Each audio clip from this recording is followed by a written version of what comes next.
Assalamualaikum warahmatullahi wabarakatuh. Perkenalkan, nama saya Nabi Muhammad Satya, NIM 215111242. Di sini saya akan mempresentasikan tentang analisis penyebab kecelakaan lalu lintas di Kota Semarang. Yang pertama, latar belakang. Selain sebagai ibu kota Provinsi Jawa Tengah, Semarang juga merupakan salah satu kota metropolitan terbesar di Indonesia.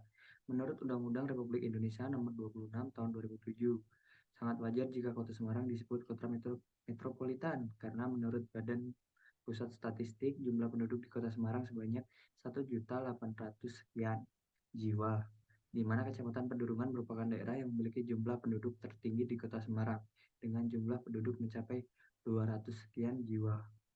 Selain jumlah penduduk yang tinggi, tingkat kepadatan lalu lintas di Kota Semarang juga tinggi. Tingginya kepadatan di Kota Semarang dapat berpengaruh terhadap tingkat kecelakaan di jalan. Kecelakaan lalu lintas merupakan masalah yang membutuhkan penanganan serius mengingat besarnya kerugian yang diakibatnya. Rumusan masalah. Berdasarkan uraian di atas, maka dapat diambil beberapa permasalahan pokok yaitu: yang pertama, berapa jumlah korban kecelakaan lalu lintas di Kota Semarang. Yang kedua, faktor-faktor apa saja yang mempengaruhi tingkat kerawanan kecelakaan lalu lintas di Kota Semarang.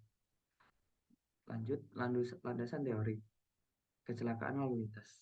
Jalan di dalam Undang-Undang Nomor 2002, Nomor 22 Tahun 2009 diartikan sebagai seluruh bagian jalan, termasuk bangunan pelengkap dan perlengkapannya, yang diperuntukkan bagi lalu lintas umum yang berada pada permukaan tanah, di atas permukaan tanah, di bawah permukaan tanah, atau air, serta di atas permukaan air, kecuali jalan rel dan jalan kabel. Sedangkan lalu lintas adalah gerak kendaraan dan orang di ruang lalu lintas jalan yang merupakan prasarana yang diperuntukkan bagi gerak pindah kendaraan, orang, dan barang yang berupa jalan dan fasilitas pendukung. Jenis-jenis kecelakaan. Korban kecelakaan bisa berdasarkan atas beberapa aspek yaitu: yang pertama, kecelakaan fatal, yaitu kecelakaan yang menyebabkan kematian, di samping juga luka berat, ringan, kerugian material. Yang kedua, kecelakaan berat, yaitu kecelakaan yang menimbulkan luka berat, di samping juga luka ringan dan kerugian material. Yang ketiga, kecelakaan ringan, yaitu kecelakaan yang menimbulkan luka ringan dan kerugian material. Yang keempat, kecelakaan yang menimbulkan kerugian material. Lalu, metodologi penelitian. Yang pertama, lokasi. Lokasi penelitian dilakukan di wilayah Kota Semarang. Kedua, teknik pengumpulan data. Jenis data yang dipergunakan dalam penelitian ini adalah data sekunder. Data sekunder ini berasal dari Badan Pusat Statistik yang bersumber langsung dari Bidang TI Subit Tek Info Polda Jawa Tengah. Selanjutnya, faktor yang mempengaruhi tingkat kerawanan kecelakaan lalu lintas di Kota Semarang. Ada beberapa faktor utama yang menyebabkan terjadinya kecelakaan. Pertama, faktor jalan terkait dengan rencana jalan, kecepatan geometri jalan, pagar pengaman di daerah pegunungan, ada tidaknya median jalan, jarak pandang, dan kondisi permukaan jalan. Yang kedua, faktor kendaraan seperti remblong adalah kelalaian perawatan yang dilakukan terhadap kendaraan yang bisa menyebabkan terjadinya kecelakaan.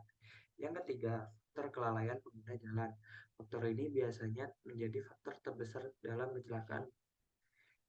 Yang keempat, faktor kondisi lingkungan. Kondisi ini seperti cuaca mempengaruhi unjuk kerja kendaraan, seperti jarak pengereman menjadi lebih jauh, jalan menjadi licin, jarak pandang juga terpengaruh. Lalu kesimpulan, berdasarkan hasil penelitian dan pembahasan dapat diambil kesimpulan sebagai berikut: tingginya jumlah kecelakaan di wilayah Kota Semarang, faktor kelalaian pengguna jalan, serta jalan itu sendiri yang perlu diperbaiki untuk mengurangi tingkat kecelakaan di Jawa Tengah. Lalu ada saran. Dari penelitian yang telah dilakukan, beberapa saran dan rekomendasi untuk memperbaiki penelitian selanjutnya diantaranya adalah: yang pertama, perlu dilakukan penelitian secara detail terkait ruas jalan mana saja yang menjadi faktor terbesar permasalahan sehingga bisa dicari solusi penanganan masalah. Yang kedua, perlu dilakukan penelitian secara detail terkait volume jalan selanjutnya yang menjadi masalah terbesar ruas jalan yang sering menjadi masalah kecelakaan. Terima kasih telah mendengarkan presentasi saya. Wassalamualaikum warahmatullahi wabarakatuh.